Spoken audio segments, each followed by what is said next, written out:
ஐயா வணக்கம் ஐயா. வணக்கம் ஐயா. நம்ம ஐயாவுடைய பேர் என்னங்க ஐயா? ஐயாவுடைய பேர் எது உண்மையான பேர் தெரியாது ஐயா. ஐயா வந்து மௌனமா இருப்பாரு, யாருக்கிட்டையும் பேச மாட்டாரு. ஐயா நீங்க எங்க ஐயா பிறந்தீங்க, உங்க ஊர் என்ன, உங்க பேர் என்ன ஐயா, நான் தெரிஞ்சுக்க ஆசைப்படுறேன் ஐயா, எனக்கு சொல்லுங்க ஐயா அப்படின்னா மௌனமா இருந்து கையை காட்டுவாரு. அவருடைய பேரு உண்மையான பேர் தெரியாது. இப்ப இந்த இடத்துல வந்து அவர் வந்து உட்கார்ந்தார கடைசி இந்த இடத்துல வந்து இல்லையா, எல்லா இடமும் இந்தியா முழுவதும் எல்லா கோயிலுக்கும் போயிட்டு வந்து திருவண்ணாமலையில தங்கியிருந்தார். திருவண்ணாமலை தங்கியிருந்து மறுபடியும் கிளம்பி வந்து ஒவ்வொரு கிராமமா பார்த்துக்கின்னு வந்துக்கிறாரு. செஞ்சியில வந்து 2 வருஷம் இருந்துக்கிறாரு. செஞ்சி மெயின் ரோட்ல 2 வருஷம் நின்றுக்கிறாரு. அங்க இருந்துட்டு மறுபடியும் வந்து ஒவ்வொரு கிராமமா பார்த்துட்டு வந்து திண்டிவனம் வந்துக்கிறாரு. திண்டிவனம் வந்து அங்க ஒரு ஈஸ்வரன் கோயில், ஒரு பச்சைமா கோயில், அங்க 2 வருஷம் இருந்துக்கிறாரு. அங்க 2 வருஷம் இருந்துட்டு மறுபடியும் என்ஐசியில நடமாடி வந்து இங்க செலவாதின்னு ஒரு கிராமம் ஐயா, அந்த கிராமத்தாண்ட ஒரு பெட்ரோல் பங்கு பக்கத்துல ஒரு சுடுகாடு, இதுக்கு 2 வருஷம் இருந்துக்கிறார். இருந்துட்டு நடந்து ஒலக்கூர் வந்தார். ஒலக்கூர் வந்து இந்த என்ஐசியில 4 வருஷம் நடமாடி இருந்தார். ரோட்ல 4 வருஷம் 4 வருஷம் நடமாடி இருந்தார். எது வரையும் போவாரு. இங்க இருந்து அந்த கோனேரிக்கு போகும் பஸ் ஸ்டாண்டு அண்ணா யூனிவர்சிட்டி காலேஜ் ஒண்ணு இருக்குது, அது வரலாம் போய் திரும்பி வந்துடுவாரு. 4 வருஷம் ரோட்ல நடமாடி இருந்தார். 4 வருஷமா ரோட்ல எல்லாம் போட்டு இருந்தாரு. பிறந்த உருவோட இருப்பார், துணிமணி எதுவுமே கிடையாது, நிர்வாணமா இருப்பார். பிறந்த உருவோட இருப்பார் ஐயா. கொட்டு மழையிலும் வெயிலும் நஞ்சின்னு அப்படியே நின்றுக்கினே இருப்பார்.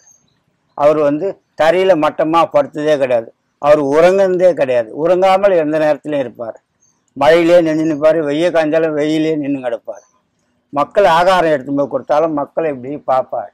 பார்த்து அவங்களுடைய உள்ளம் புனிதமா இருந்தா அதை கை நீட்டி வாங்கி சாப்பிடுவார், இல்லைன்னா வேண்டாம் போன்னு சொல்லிடுவார். எவ்வளவு இது கொடுத்தாலும், யார் எது கொடுத்தாலும் யார்கிட்டையும் பேச மாட்டாரு, வாங்க மாட்டார். இப்ப ஏதாவது ட்ரெஸ் கொடுத்தாலும் அந்த ட்ரெஸ்ஸை போடுவார். ட்ரெஸ் கொடுத்தா உங்களுடைய மனதில் புரிஞ்சினாருன்னா உங்க எதிர்வே கட்டி ஆசீர்வாதம் பண்ணி அவுத்து வச்சிருவார். மறுபடியும் அந்த பிறந்த உருவாடு தான் இருப்பார். சேத்துக்குடி மண்ணள்ளி சாப்பிடுவார். முதல்ல ஆகாரம் அந்த மணல் தான். எதுவுமே ஒரு பாட்டில் தண்ணி வாங்கி கொத்தினா உங்க அன்புக்கு ஒரு மணல் குறிப்பாக டீ கூட்டு கடைச்சிடுவார். அடுத்த வேலைக்கு போகணுன்னு பக்கத்துல வச்சுக்க மாட்டார். அடியார்கள் நிறைய வாங்காந்து கொடுப்பாங்க. ஒரு கல்யாணத்துக்கு வச்சா மாதிரி இருக்கும். மாம்பழம், ஆப்பிள், திராட்சை, பழம் பொட்டி பொட்டியா இருக்கும். காசு, பணம், துணிமணி எல்லாம் இருக்கும். மக்களுக்கு கையை காட்டுவார். அவங்கவுங்க உழுந்து கும்பிட்டு அவங்கவுங்க தேவையான எடுத்துன்னு போயிடுவாங்க. அமைதியா பார்த்துக்கு நின்று இருப்பாரு. இப்ப எத்தனை வருஷம்? 4 வருஷமா ரோட்ல தான் இருந்தார். இப்ப ஐயாவோட மகிமை யாருக்கு தெரிஞ்சது? எனக்கு தெரியும் ஐயா. இல்ல, மகிமை யார் முதல்ல கண்டுபிடிச்சது? நாங்க தான் கண்டுபிடிச்சோம். ஐயா வந்து வரவங்க போறவங்களும் யாரா ஒரு பைத்தியக்காரன் அவன் ரோட்ல நின்று கிடக்குறான், என்னை திட்டுவாங்க. என்னடா அதான் வானான்னு சொல்றான சாப்பாடு, அங்கேயே என்னப்பா நின்று கிடக்குற, பசியத்தான் வாங்கி சாப்பிட போறான். ஐயா அவரை பத்தி உங்களுக்கு தெரியாது, நீங்க போங்க அப்படின்னு சொல்லிட்டு நான் சாப்பாடை வச்சு நின்று இருப்பேன். அந்த சாதத்தை வாங்கி கொஞ்சம் சாதத்தை அடி முன்ன போடுவார், கொஞ்சம் சாதத்தை பின்னால போடுவார். போட்டு நின்ன இடத்துல சாப்பிடுவார். சாப்பிட்டு எனக்கு கொஞ்சம் சாதம் வைப்பார். அவர் பாதத்திலே உட்காந்து சாப்பிட்டு ஐயா கை கழுவுங்க ஐயான்னு கொடுத்து கை கழுவ மாட்டார், அப்படின்றார். அவள்தான் பேச்சுவார்த்தையே கிடையாது. பேச்சுவார்த்தை எல்லாம் ஜாடியிலே. என்கிட்ட மட்டும் பேசுவார். எல்லா பாஷையும் தெரியும். பேசாம அமைதியா இருப்பார். ஏன் ஐயா மக்கள்கிட்ட பேச மாட்டீங்க, மக்கள்லாம் வந்து அழுகுறாங்க உங்ககிட்ட கண்ணீர் விட்டு, நீங்க பேசணும்னு சொல்லிட்டு அப்படின்னு சிரிப்பார். அதுதான். 2வது அமைதியா கை காமிச்சிடாரு. சரி, இப்ப ரோட்ல இருந்தாரு. ஆமா. இப்ப இந்த இடத்துக்கு எப்படி வந்தாரு? அங்க வந்து இருக்கும்போது ஒரு வண்டிக்காரர் நடமாடும் போது ஆக்சிடென்ட் பண்ணிட்டாரு. ஆக்சிடென்ட் பண்ணிட்ட பிறகு இந்த ஏரியில குளிச்சுட்டு இங்க வந்து உட்காருவார். நடமாடும் போது இங்க உட்காந்து எழுந்து அங்க வருவார். இது ஏரி, நல்லாத்தூர் ஏரிக்கரை. ஏரிக்கரை. ஆமா, ஏரி உள்ள குளிச்சுட்டு இங்க வந்து உட்காந்து எழுந்து அங்க வருவார். அந்த கொட்டா நான் வந்து அடிப்பட்ட பிறகு ஒரு வண்டிக்காரர் ஆக்சிடென்ட் பண்ணிட்டாரு. அப்போ கொட்டா கட்டி கொட்டையால உட்கார வச்சோம். அடிப்பட்ட உடனே திண்டிவனம் இட்டு போனேன். திண்டிவனம் ஹாஸ்பிட்டலுக்கு போகும்போது அந்த ஹாஸ்பிட்டல் எல்லாரும் கிண்டல் பண்ணிட்டாங்க. பையா இந்த ஆள் கட்ட முடியாது, பைத்தியக்காரர் அப்படி இப்படின்னு. ட்ரெஸ் இல்லாம தான் அப்பவும் ட்ரெஸ் இல்லாம தான் இருந்தார். அப்புறம் என்ன பண்ணேன், என்னை பார்த்துட்டு ஐயா வாடா போகலான்ட்டார். அப்போதான் இங்கே இட்டுன்னு வந்து உட்காரும்போது ராஜகுமார், அன்ன சித்தர் ராஜகுமார் பெரம்பலூர்ல காக பூஜை சமாதி வச்சுன்னு அவங்க பூஜை பண்றாங்க. அவங்க வந்து பார்த்துட்டு ஐயாவை விழுப்புரம் இட்டுன்னு போயிட்டு கட்டி இட்டுன்னு வந்து கட்டிலு, பெட்டு எல்லாம் வாங்கி கொடுத்தாங்க. ஆனால் அது ஐயா அனுபவிக்கலை. அவர் எப்போதும் போல மண் தெருல உட்காந்துனார். அவங்கக்கிட்டே மறுபடியும் நீங்கள் எடுத்து போகிறதுல அவங்ககிட்டே கொடுத்துட்டு அவங்க வந்து எடுத்துன்னு போயிட்டாங்க. ஐயா இப்படி அங்கே 4 வருஷம் நடமாடிந்தார். அடிப்பட்ட பிறகுதான் கொட்டா கட்டி கொட்டாயில உட்கார வச்ச ஐயாவை நல்லா சிறப்பா. என்னாச்சு? கையெல்லாம் உடஞ்சிச்சு? கை கால் இதுவா நடக்க முடியல அவரால். இப்ப இடிச்சவனை சாபம் விட்டாரா? அவனை நாங்க அடிக்கிறதுக்கு போனோம். அவனை எதுவும் பண்ணாத அவனை கூப்பிட்டு இப்போ அமுச்சு விட்டாரு. ஐயா நின்னா வண்டிய வண்டிக்காரன் நின்னா போ அப்படின்னு சொல்லிட்டு அமுச்சு விட்டாரு. பைக்காரன் தட்டான். அப்படி போ அப்படின்னு சொல்லிட்டு அமுச்சு விட்டாரு. அவன் கம்முன்னு போயிட்டான். சரி சரி ஐயா நாங்க ஐயா மாதிரி பண்ணிட்டாங்க அப்படின்னாரு. சரி உட்கார வச்ச அப்புறம் அங்கே ஒரு குரு ஹோட்டல்னு ஒன்று இருக்குது ஐயா. அந்த ஹோட்டலில் யாரும் வாடகை யாரும் வராதுனாங்க. நான் ஐயா அவங்க உட்கார வச்சுனேன். அப்புறம் எல்லா கடைக்கும் வாடகை வந்துட்டாங்க. அவருக்கு அங்கே இருக்க பிடிக்காதனால தனிமையில் இங்கே வந்து இங்கே ஒரு பிரிட்ஜு ஒன்று இருக்குது. அந்த பிரிட்ஜாண்ட ஒரு கொட்டாயை கட்டி அந்த கொட்டாயில் உட்கார வச்சேன். அந்த கொட்டாயில் உட்காந்து 4 வருஷம் தான் ஐயா. உட்காந்த பிறகு ஒரே இடத்துல இருக்கும். மக்கள் நிறைய வாழ ஆரம்பித்தாங்க ஐயா. ஐயாவோட மகத்துவம் தெரிய ஆரம்பிச்சு. எல்லாருக்கும் தெரிய போச்சு. அதாவது வந்து அவர் இங்கே இருக்கும்போது ஐயா அந்த மகானை கண்டுபிடிச்சவங்கலாம் அவர் ஊழ்ந்து கும்பிடுவாங்க. தெரியாதவங்களுக்கு தெரியாது. அப்போதான் நின்று ஜனங்க என்னடா கார் ஓட்டி இறங்கி கூட அந்த ஊழ்ந்து கும்பிட்றாங்களே அப்படின்னு ரோட்டில் நடமாறலாம் அவர் பார்ப்பாங்க. நம்ம இவ்வளோ நாளாக இங்கே நின்றுந்தாரு, நம்ம என்ன ஏதுன்னு சட்டம் பண்ணலையே, இவ்வளோ பெரிய ஆளுங்களாம் வந்து ஊழ்ந்து கும்பிட்றாங்களே அப்படின்னு சொல்லிட்டு பார்ப்போம். லாரி விட்டுட்டு ஓடாந்து பஸ்ஸு விட்டுட்டு ஓடி ஊழ்ந்து கும்பிடுவாங்க. அவருடைய பார்வை அந்த படத்தினுடைய பார்வை பாருங்க ஐயா. ஈர்ப்பு சத்து அந்த பார்வை அவருக்கு எங்க இருந்தாலும் நம்மளே பார்க்குற மாதிரி இருக்கும். அந்த மாதிரியான பார்வை. அந்த பார்வை கடைசி காலத்துல இந்த உருவத்துல தான் இருந்தாரா? கடைசி காலத்துல இது ஒரு மேல இருக்குது பாரு.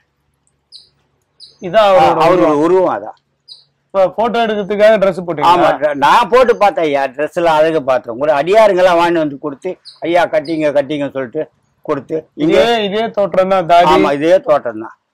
இந்த கிராமத்து மக்கள்லாம் அவங்க கடை வச்சுக்கிறவங்களாம் கூட வேட்டி கொடுத்து எங்கள் அண்ணன் பிள்ளை ஒருத்தன் வேட்டி வாங்கி வந்து கொடுத்து அவங்களெல்லாம் கட்டி விட்டு பார்த்து அழகு பார்த்தாங்க. திருப்பி அவுத்து வச்சிருவார். பிறந்து மேனியே தான் இருப்பார். திருநூறு வச்சுக்க மாட்டார். உத்தராட்சி போட மாட்டார். நான் ஒரு சித்தர் அப்படின்றது சொல்லவே இல்லையா? சொல்லவே இல்லை. கடைசி வரலாம் சேர்த்து இப்படி மண் அள்ளி சாப்பிடுவார். முதல் ஆகாரம் இந்த மணல் தான். அதுக்கப்புறம் விருப்பப்பட்ட அடியாருங்கிட்ட வாங்கி சாப்பிட இல்லை வேண்டாம் போ அப்படின்ற. பாத்ரூம் போறதுல நடமாடும் போது போவார். அடிப்பட்ட பிறகு ஒரே இடத்துல உட்காந்து பாத்ரூம் போவார். தினசரி அதை நான் எடுத்து போட்டுருவேன். வந்து ஐயாவுக்கு ஆமா ஐயாவுக்கு எடுத்து போட்டு அந்த இடத்த சுத்தம் பண்ணிட்டு ஐயாவை அந்த கொட்டாயில உட்கார சொல்லிட்டு என்ன சொல்லுவாரு? பொதுவாக ஜனங்களை பார்த்து யாருக்கிட்டையுமே பேச மாட்டாரு. மௌனமா இருப்பாரு. நீங்க பேசலாம். இப்ப நான் பாவப்பட்டு ஜென்மம் வர்றாங்கன்னா என்ன சொல்லுவாரு? அவர் எதுவும் பேச மாட்டாரு. இல்ல அவங்க பாப்பாங்களா? அவர் ஆசீர்வாதம் பண்ணுவாரா இல்ல தடுத்து விடுவார்? அவங்க சொல்லுவாங்க. இப்ப பாவப்பட்ட ஜென்மம் நான் ஐயா கிட்ட வந்து சொல்லி அழுகுறேன். ஐயா என் குடும்பம் சரியில்லை ஐயா, கஷ்டமாகுது ஐயா, எனக்கு ஒண்ணுமே புரியல ஐயா, என்ன நீ தான் ஐயா காப்பாற்றணும்னு சொல்லிட்டு அழுவாங்க. இப்படி கம்முன்னு உட்காந்துருப்பாரு. ஐயா உங்களை நாடி வந்துட்டு ஐயா என்னை கை விட்டுறாதுங்க ஐயா, என்னை காப்பாத்துங்க ஐயா அப்படின்னாரு. இப்படி இருந்து அப்படி நிமிந்து அவங்கள பார்ப்பாரு. அந்த பார்வையிலேயே எல்லாம் சரியாயிடும். ஐயா போயிட்டு வர ஐயா, நீங்க தான் எனக்கு தோணுன்னு சொல்லிட்டு போயிட்டு வந்து திருப்பி சொல்லுவாங்க அவங்க. ஐயா என்னை காப்பாத்திட்டீங்க ஐயா, நான் நினைச்சதெல்லாம் நிறைவேறி போச்சு ஐயா, என் குடும்பம் இப்போ நல்லா இருக்குது ஐயா அப்படின்னு சிரிப்பாரு. அன்னைக்குதான் அந்த ஆசீர்வாதம் கிடைக்கும் அவங்களுக்கு. இப்ப வந்து ஒருவேளை பாவப்பட்ட ஆத்மாவா இருந்தா என்ன பண்ணுவாரு? அவங்களாம் குரல் கொடுத்து கிட்டே சேர்க்க மாட்டாரு. ரொம்ப அதர்மம் பண்ணுவாங்க. கோயில் வச்சுன்னு இந்த குறி சொல்றவங்க இவங்கெல்லாம் அவங்க வரும்போதே பேய் அப்படின்வாரு. அந்த குரல் பயங்கரமா இருக்கும். அப்படி போய் அவங்க அந்த குரலை கேட்டோன்னு ஓடி போடுவாங்க. தீய சக்தியோட கெட்ட எண்ணத்தோட வரவங்களாம் வரமாட்டாங்க கிட்ட. அவருடைய பார்வை பார்த்த உடனே கும்பிடுல வரும்போதே குரல் பயங்கரமா இருக்கும். போயிடுவாரு, ஓடி போடுவாங்க. நம்ம ஐயாவை பொறுத்தவரையில கண்ணுதான் மெயினா பாக்கணும். ஆமா கண்ணுதான் மெயின்.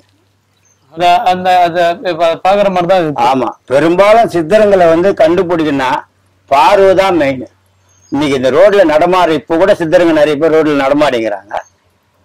எவனோ ஒரு பைத்தியக்காரன் கொடுத்தா வாங்கி சாப்பிடுவான்னு சொல்லிட்டு நீங்க கொடுத்து பாருங்க, வாங்கி சாப்பிட மாட்டான். அவனுக்கு உங்ககிட்ட சாப்பிடணும்னு மனசு இருந்தாதான் வாங்கி சாப்பிடுவாங்க, இல்லைன்னா போயினே இருப்பாங்க. அது ஐயா வந்து யாராவது சபிச்சது உண்டா? யாரையும் சபிச்சதே கிடையாது ஐயா. மனனும் அவர் இதுவரை யாரும் திட்டினதே கிடையாது. சரி, கடைசி காலங்கள்ல ஐயாவுக்கு உடம்பு முடியாம உடம்புக்கு நல்லா இருந்தாரு. அதுக்கப்புறம் இந்த இடத்துக்கு இதான் அங்க உட்காந்துனே அவர் இருக்கும்போது தொண்டு செய்து நிறைய பேர் இது பண்ணாங்க. பிரதேசன்னு ஐயா முத்தி அடைஞ்சார். ஐயா சித்ரா பௌர்ணமி காவித மந்திரம். ஐயா கபால மாசம் ஐயா சிரசி வெடிச்சு ஆத்மா பிரிஞ்சு. இந்த உச்சி இல்லையா, இது வெடிச்சு ஆத்மா பிரிஞ்சது ஐயாவுக்கு. அதோ அந்த படம் ரத்த வடியோட எடுத்து வச்சுக்கிறேன் பாரு. அதோ அது போச்சா? அண்ணாண்டு இருக்குது, நல்லா இருக்குது. இன்னும் ஆத்மா இருக்கும்போது எடுத்து பிரிஞ்ச பிறகு எடுத்த படம். கபால மோட்சம் அடைஞ்சவர் ஐயா. கபால மோட்சம்னா இந்த சிரசு வீடு திறந்து ஓப்பன் ஆச்சு. இப்படி ஐயா அவர் முத்தி ஆடும் போது பூமியில இப்படி இருக்கிறார். இந்த கபாலம் திறந்து இதெல்லாம் ரத்தம் ஐயாவு. அப்படியே நாங்க தூக்கி உட்கார வச்சு திருநூறு வச்சு ஐயாவை இப்படி உட்கார வச்சு இது பண்ணோம். இப்ப ஐயா வந்து உட்கார்ந்த நிலையில தான் ஐயா வச்சிருக்கோம். பெரிய வெள்ளை. இப்ப கடைசி காலங்கள்ல ஐயா இங்கதான் இருந்தாரு. இங்கதான் இங்க இல்ல, அங்கேயேதான் இருந்தாரு. அங்க முத்தி அடைஞ்சுதான் இங்க எடுத்து வச்சோம். அங்கதான் வைக்க சொன்னோம். அவர் வாழ்ந்த இடத்துலதான் நாங்க வைக்க சொன்னோம். அப்ப கலெக்டர் தான் என்ன பண்ணிட்டாங்க, கலெக்டர் போய் அப்ப சரவண எஸ்ஏன்ற வழக்கூர்ல இருந்தாரு. அவங்க எல்லாருமே சிரமப்பட்டாங்க அங்க வைக்கிறதுக்கு.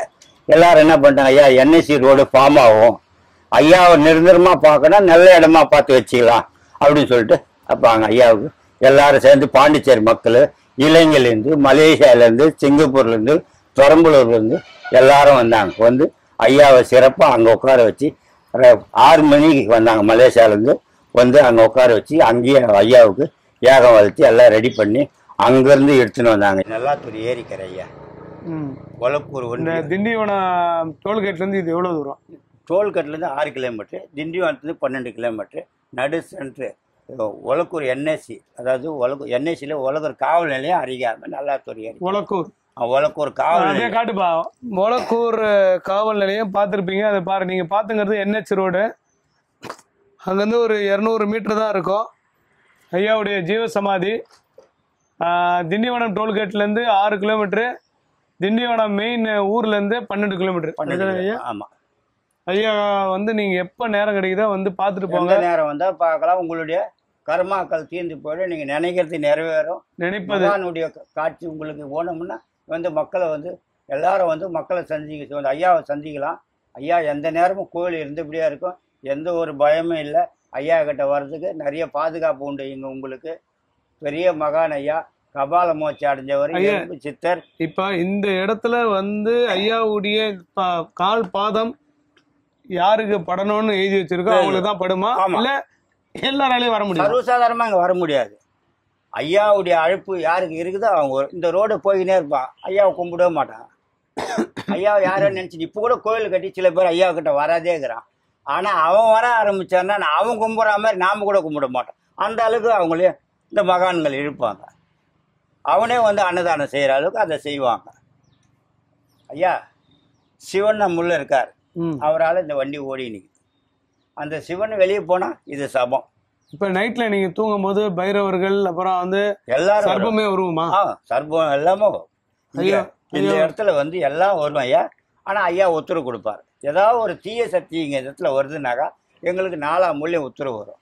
ஐயா உத்தரவு சொல்றாரு. எழுந்து பார்த்தா சர்ப்பம் இருக்கும், நண்டத்தலகா இருக்கும், தேல் இருக்கும். அப்படி தூக்கி ஏட்ட கடைசிட்டு மறுபடியும் படுத்துக்கும். ஏதாவது அந்த மாதிரி வந்திருக்கு? நிறைய வந்திருக்கு. என்ன வந்திருக்கு? தேல் வந்திருக்குது, பாம்பு வந்திருக்குது, நண்டத்தலகா வந்திருக்குது. எல்லாரும் ஏகம் வளர்த்திக்கினே இருக்கிறையா. இங்க வந்து நல்ல பாம்பு படுத்துனுக்குது. அவ்வளோ கூட்டத்துல யாருமே பார்க்கல. ஒரு குழந்தை பார்த்துட்டு சொல்லுது, ஐயா நீங்கள் வச்சுக்கிற ஏக கட்டையில் பாம்பு இருக்குது ஐயா, யாரும் அதை ஒன்றையும் பண்ணாதீங்கம்மா, ஏகம் வளர்த்துட்டு பிறகு அதுவாக போயிடும் அப்படின்னு சொல்லிட்டு நாங்கள் ஏகம் வளர்த்துட்டு பிறகு தன்னால் அதுவாக போயிடுச்சு. அப்புறம் பூஜை பண்ணி ஐயா சுத்துறதெல்லாம் உண்டா? உண்டு. சர்பெல்லாம் வந்து சுற்றிட்டு போவோம் ஐயா. ஐயா கிட்ட எந்த ஒரு யாருக்கும் இதுவரையிலும் யாருக்கும் ஆபத்து இல்லை. எறும்பு திருவண்ணாமலையில் அண்ணாமலை சாமியார் வச்சுருந்தார். அவர் இங்கே அடிக்கடி அங்கே அன்னதானம் பண்ணிட்டு இங்கே வருவார். நாங்கள் ஒரு 6 பேர் அவருக்கு பாதத்தில் படுத்து தூங்கிக்கிறோம். ஐயா இங்கே வந்து படுத்து நிற்கிறோம். அவர் இங்கே உட்காந்து தியானம் பண்ணுறார் ஐயா. ஒரு இடம் கூட தர தெரியல ஐயா. அவ்வளோ எறும்பு ஃபுல்லாக அந்த தரையை மூடிடுது. நாங்களும் படுத்துனுக்கிறோம், எங்களையும் ஒன்றுமே பண்ணலை. அவர் தியானம் பண்ணிவிட்டு எங்களை பொறுமையாக எழுப்பி ஏழ்மலையா ஏந்துருங்க. இதை பார்த்தீங்களா எவ்வளோ பேர் இந்த இடத்துல வந்து நடமாடிக்கிறாங்க. உங்களுக்கும் அப்ஜெக்ஷன் இல்லை, நீங்கள் தூங்குறீங்க. நான் உட்காந்து தியானம் பண்ணுறேன், எனக்கும் அப்ஜெக்ட் பண்ணல. அவங்களுடைய சுற்றிட்டு அவங்க பாட்டு போயினாங்க. காலையில் எழுந்து பார்த்தா ஒரு எறும்பு கண்ணில் பார்க்க முடியல. அவ்வளோ எறும்பு, இந்த தரையே தெரியாத அளவுக்கு எறும்பு ஃபுல்லாக சுற்றி இருந்தது ஐயா. எல்லா எறும்பும் கலைஞ்சி போச்சு. இன்னைக்கு ஐயாவை சுற்றி எறும்புங்க வருது. எறும்பு வந்துக்கினே இருக்கு ஐயா. எந்த ஒரு பிரசாதம் படுத்தாலும் முறையில் எறும்புக்கு ஆகாரம் போட்டுருவோம். அப்புறம் ஐயாவுக்கு வரங்களுக்கு படித்து அப்போ மக்கள்கிட்ட கொடுத்துருவோம். எதுவாக இருந்தாலும் எந்த ஒரு குறையில ஐயா. ஐயாவுடைய கதையை கேட்கும்போது உண்மையிலே வந்து மெய் சில்லுக்குது. இந்த மாதிரி ஒரு இடம் இருக்குமா, இந்த மாதிரி ஒரு ஒரு மனிதர், மகா மனிதர், ஒரு மாமனிதர், ஒரு ஞானி சித்தர், சான்ஸே இல்லை. தன்னுடைய காலை வந்து எறும்புக்காக கொடுத்தாருன்னா எவ்வளோ பெரிய விஷயம். பார்க்குற மக்களுக்கு என்ன சொல்ல விரும்புகிறீங்க? மலேசியா மக்கள் வந்து நிறைய பேர் வந்து ஐயாவுக்கு தொண்டு செய்கிறாங்க ஐயா. தமிழ்நாட்டுக்கு வந்து ராஜகுமார் வந்து அங்கே அவங்க குரூப் வந்து அப்படியே வந்து எல்லா இடத்துக்கும் ஐயா மலேசியாவிலேருந்து வந்தவங்க அப்படியே இட்டுன்னு போயிட்டு காலாஸ்திரி, திருப்பதி, மெட்ராஸு, சிங்கப்பூர், இலங்கை எல்லா இடமும் போய் இந்த மாதிரி மகானுங்களுக்கு குரு பூஜை பண்ணுறவங்க. அவங்க குரு பூஜை பண்ணி இங்கே எல்லாருக்கும் வழி நடத்துகிறாங்க. அவங்களால வந்து இந்த மகானை வந்து எந்த அளவுக்கு இந்த நாட்டில் பரப்பணுமோ அப்படி பரப்பின்னு இருக்காங்க. எந்த ஒரு குறையும் கிடையாது. ஐயா இப்போ ஐயா உயிரோடு இருக்கும் போது இருந்த பவரும் அதை விட அதிகமான பவர் இப்போ இப்போ வந்து ஐயா கிட்ட சொல்லிட்டு போனாலே போதும் ஆட்டோமேட்டிக்கா அது நல்லா நடக்க வேண்டியது நடக்கும். நல்லா இடம். அது இப்போ நீங்க கேட்டீங்களா ஐயா, யாராவது கர்ம பலனை வந்து செய்தவங்க வந்தாங்க, அவங்களுக்கு ஐயா என்ன சொல்லுவார் சொல்லிட்டு, இவ மகான்கள்கிட்ட வந்து முறையிடும் போது உடனடியாக வந்து அந்த கர்ம பலன் இருக்கிறவங்களுக்கு கிடைக்காது. ஐயா நான் எத்தனை வாட்டி வந்து போகிறேன் ஐயா, ஒன்றுமோ நான் ஒரு கோரிக்கை வச்ச நிறைவேறவே இல்லையா, நான் அழுவாங்க. ஐயா இப்போ நீங்கள் வந்துக்கிறீங்க, ஐயா உட்காந்து உயிரோட இருக்கும்போது, ஐயா என்னை பற்றி ஐயா கிட்ட சொல்லுங்க ஐயா, எனக்கு ஆசீர்வாதம் பண்ண சொல்லி. உன்னுடைய மனசு அவருடைய மனசு, நேருக்கு நேராக நீ அவர்கிட்ட கேளு. இங்கே வந்து ஜாமீன் கோர்ட்டு கிடையாது சொல்கிறதுக்கு. நான் சொன்னால் என்னை வதிப்பார். உன்னுடைய மனசை அவரு புரிஞ்சுக்கணும், அவருடைய மனசை நீ புரிஞ்சுக்கணும். உட்காந்து அவர்கிட்ட தியானம் பண்ணி கேளு. உன்னுடைய உள்ள நல்லா இருந்தால் அவர் செய்வார். அதை நீ ஏற்றுக்கோ அப்படின்னு சொல்லுவேன். ஐயா கேட்டுன்னு சிரிப்பார். எல்லாரும் வருவாங்க ஐயா ஐயப்பன் கோயிலுக்கு போகிறதுக்கு, பிரசாதம் செய்துட்டு சாப்பிட்டு அவங்க இருந்து அப்புறம் கொடுப்பாங்க. நான் அப்படி உட்காந்து பார்த்துட்டு இருப்பேன். பிரசாதம் செய்து எடுத்துன்னு போய் கொடுத்தா சாப்பிட்டு வர, நீங்கள் துணுன்று எடுத்துன்னு அவர் குத்துறீங்க, எங்கள் ஐயா துண்டு வரா அந்த பிரசாதத்தை அப்படின்னு என் மனசுக்குள்ளே நான் நினச்சின்னு இருப்பேன். இந்த பிரசாதம் எடுத்துன்னு போய் கொடுத்தோன்னே ஹே கன்னடத்தில் சொல்லுவார், ஹே போக அப்படின்வார். ஓஹோன்னு என்ன அர்த்தம் ஐயா? போடா அப்படின்வார். அதிகமாக யூஸ் பண்ணுற வார்த்தை தானா? கன்னடத்தில் சொல்லுவார். என்கிட்ட சொல்லுவார், நிறைய பழங்கோ எல்லாம் இருக்கும், காசு பணம்லாம் கிடக்கும். ஏய் இದಂತ ಬೇಡ, உடைக்க மணிக்கு தக்கல், இதெல்லாம் குழந்தைங்கள வீட்டுக்கு எடுத்துன்னு போடா அப்படின்னு. ஐயா இவ்வளோண்டு எடுத்துன்னு போய் நான் ஐயா பண்ணுவேன், வரவங்க யாருன்னா எடுத்துக்கிட்டேன் ஐயா. அவர் கையில் எதுவுமே கிட்டே இருக்கக்கூடாது ஐயா. எந்த ஆசையுமே கிடையாது. ஆமாம், எந்த ஆசையுமே கிடையாது. ஒரு துணிமணி கூட சரி. எங்கள் ஊரில் கோயில், முருகர் கோயிலுக்கு திருவிழா நடக்குது. ஐயாவுக்கு போயிட்டு ஒரு வேட்டி ஒரு குட்டை, எனக்கு ஒரு வேட்டி ஒரு குட்டை, அவருக்கு ஒரு சட்டை எனக்கு ஒரு சட்டையை தந்து ஐயா கிட்ட கொடுத்து, ஐயா எனக்கு ஆசீர்வாதம் பண்ணி கொடுங்க ஐயா அப்படின்னு ஆசீர்வாதம் பண்ணி கொடுத்தாரு. அதை நான் போட்டுக்கினேன். ஐயா நீங்கள் போட்டுங்க ஐயான்னு சொன்னேன். அதே பிரகாரம் எல்லாத்தையும் மாட்டிக்கின்னு நான் தலபா கட்டி நிற்கிறேன், அவரும் தலபா கட்டிக்கினாரு. ஊழ்ந்து கும்பிட்டேன், ஆசீர்வாதம் பண்ணார். ஐயா கோயிலுக்கு போகலாம் ஐயா, ஆட்டோ கூட்டின்னு வரேன், போகலாமா ஐயானாரு. சரி அப்படின்னாரு. அப்புறம் என்ன பண்ணார், ஆட்டோக்காரன் வந்து நிற்கிறான் அப்படின்னு சிரிச்சாரு. ஐயா ஆட்டோலாம் வந்து ஐயா வாங்க ஐயா கோயிலுக்கு போகலாம் அப்படின்னா, நீ போ அப்படின்ட்டாரு. சரி ஐயா. அப்புறம் போயிட்டு திருவிழாவை பார்த்துட்டு ஐயாவுக்கு பிரசாதத்தை நைட்டு 8 மணிக்கு கொடுக்குறேன். ஒரு 3 பேர் பைக்கில் வந்து என்னை டபாய்க்கிறானுங்க. ஏய் ஆறா நீ இங்கே சாமியார்கிட்ட வந்து இருக்கிறதுலாம் வந்து வாரிம்போத்துக்கு வந்துக்கிற, என்னடா பண்ணுறீங்க அப்படின்னு சொல்லிட்டு ஐயா சாட்டுன்னு கம்முன்னு உட்காந்துக்கிறாரு. நானும் எதுவும் வாய்கையை தரப்போகுது. ஏய் என்ன கேட்குறேன், என்ன உட்காந்துக்கிறேன், நாங்கள் யார் தெரியுமா, எங்களுக்கு தெரியும் இது பண்ணி உட்காந்துக்கிறேன், சாவடிச்சு போட்டுருவோம் அப்படின்றானு. சரி கம்முன்னு உட்காந்து வா போலீஸ் ஸ்டேஷனுக்கு போகலாம். ஏந்து நின்று போலீஸ் ஸ்டேஷன் எங்கே தெரியுமா ஐயா அப்படின்னு. எங்ககிட்டயா கேட்குற நீ, போலீஸ் ஸ்டேஷன் எங்குதுன்னு சொல்லிட்டு அப்படின்னா. ஐயாவுக்கு வந்துடுது கோபம். ஏய் அப்படின்னா பாரு, அவள் தான் பைக்குக்கெல்லாம் விட்டு ஓட்டானுங்க ஐயா, ஒருத்தங்க கூட கிட்ட நிற்கல. ஒரே குரல் தான், அவள்தான் எல்லாம் விட்டு கடைசி ஓட்டானுங்க. ஐயாவை எதிர்த்துட்டு போய் யாராவது ஏதாவது ஆனது உண்டா? எதுவும் கிடையாது. அவங்க வந்து பெரும்பாலும் தீய எண்ணத்துக்கு போக மாட்டாங்க. நீயே தவறு பண்ணாலும் உன்னை கெடுக்கிற எண்ணத்துக்கு போக மாட்டாங்க. மகானுக்கிட்ட இருக்கிற பெரிய பாகுபாடு தான், புரியுதா? இந்த குழந்தை தப்பு பண்ணிட்டு இந்த குழந்தைய ஐசுன்ற ஒரு எண்ணத்துக்கு வரமாட்டாங்க. இந்த குறி சொல்கிறவன், இந்த ஏவல் துணி எடுக்கிறவன், இவன் தான் அந்த தைய, அவனுக்கே அது லாஸ்ட்டில் ஆபத்து. இன்னைக்கு போய் சொல்லி காசு வாங்குவோம், நாளைக்கு அவனுக்கே ஆபத்து. அது ரொம்ப நன்றி ஐயா உங்களை சந்திச்சது. ஆமாம் ஐயா. மீண்டும் மீண்டும் ஐயாவுக்கு வந்து மக்கள் வந்து நிறைய செய்து நிற்கிறாங்க. எல்லா மக்களும் வருவாங்க. நல்லாத்தூர் இல்லை பாதம் பட்டாவே எல்லாமே பனி போல் நீங்கிவிடும். ஐயா உங்களை வர வைப்பார். எல்லா மக்களும் வரணும், ஐயாவை வந்து சந்திக்கணும் ஐயா. அதாவது NH திருச்சி, மதுரை, அப்புறம் மேல்மருவத்தூர், திண்டிவனம், பாண்டிச்சேரி இந்த வழியா போகிறவங்க அவசியம் ஐயாவுடைய இந்த ஜீவ சமாதியில் கால் பதிச்சுட்டு போங்க. மிகப்பெரிய ஒரு மாற்றம் வரும். அடுத்தடுத்த பதிவுகள் ஐயாவது வந்துட்டே இருக்கும். மீண்டும் அருள் தரும் ஆலயம் நிகழ்ச்சியில் வேறு ஒரு பதிவுகளோடு உங்களை எல்லாம் சந்திக்கும் முறை வணக்கம் சொல்லி விடைபெறுவது Kalaimamani mimicry Senthil. So team நன்றி ஐயா. நீங்கள் குரு பூஜை அன்னைக்கு பௌர்ணமி அன்னைக்கு எங்கள் வருன்னு பையன் நான் வரேன்